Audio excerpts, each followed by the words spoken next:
রাহুল গান্ধী এই মুহূর্তে বিজেপির গলার কাটা। নানা ইস্যুতে বিজেপিকে পরপর আক্রমণ করে চলেছেন রাহুল। সম্ভবত সেই কারণেই এবার রাহুলকে অন আউট অ্যাটাক করার রাস্তায় নামলো মোদিজির বিজেপি।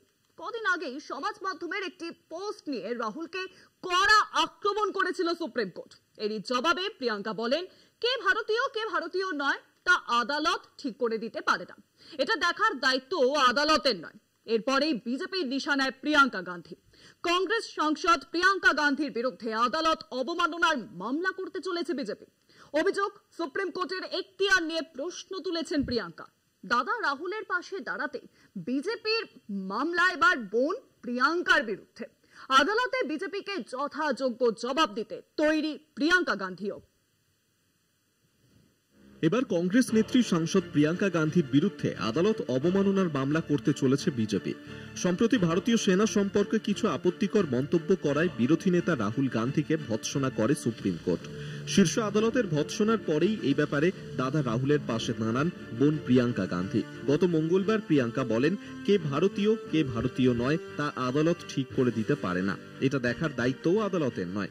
कौन सच्चा भारतीय है, कौन सच्चा भारतीय नहीं है, ये तो मुझे लगता है कि मतलब न्यायपालिका के प्रति पूरे आदर के साथ कह रही हूँ कि ये तो उनके दायरे में नहीं होता डिसीजन। ये कोई जस्टिस तो नहीं तय करेंगे।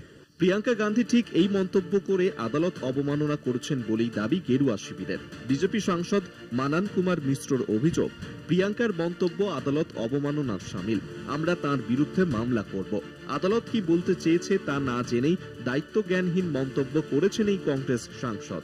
2022 সালের 16 ডিসেম্বর ভারত জোড়ো যাত্রা চলাকালীন কংগ্রেস সাংসদ রাহুল গান্ধী বলেছিলেন, চীন ভারতের 2000 বর্গ কিলোমিটার এলাকা দখল করে রেখেছে। অরুণাচলে লাল ফৌজ ভারতীয় সেনার ওপর নির্যাতন করছে। রাহুলের এই মন্তব্যের জন্যই তার বিরুদ্ধে মানহানির মামলা হয়। গত সোমবার এই মামলার শুনানি ছিল সুপ্রিম কোর্টে। শীর্ষ আদালতের প্রশ্নের মুখে পড়েন লোকসভার বিরোধী নেতা। সুপ্রিম কোর্টের বিচারপতি দীপঙ্কর দত্ত এবং বিচারপতি অগাস্টিন জর্জ মসিহের বেঞ্চ রাহুলের কাছে জানতে চায়, ভারতের 2000 বর্গ কিলোমিটার এলাকা চীন দখল করে রেখেছে, এমন তথ্য আপনি কোথায় পেলেন? কোনো বিশ্বাসযোগ্য নথি রয়েছে? যদি তা না থাকে তবে একজন ভারতীয় হিসেবে এমন মন্তব্য করবেন না। এই প্রসঙ্গেই সংবাদ মাধ্যমকে প্রিয়াঙ্কা গান্ধী বলেছিলেন, রাহুলের মন্তব্যের ভুল ব্যাখ্যা করা হচ্ছে। বিচারপতিদের প্রতি সম্মান জানিয়ে বলছি, তাঁরা এটা বিচার করতে পারেন না কে প্রকৃত ভারতীয়। প্রিয়াঙ্কা গান্ধীর এই মন্তব্যের বিরোধিতা করেই এবার তাঁর বিরুদ্ধে আদালত অবমাননা মামলার প্রস্তুতি নিচ্ছে বিজেপি। আদালতে জবাব দেওয়ার জন্য পাল্টা তৈরি হচ্ছেন প্রিয়াঙ্কা গান্ধীও। কলকাতা টিভি।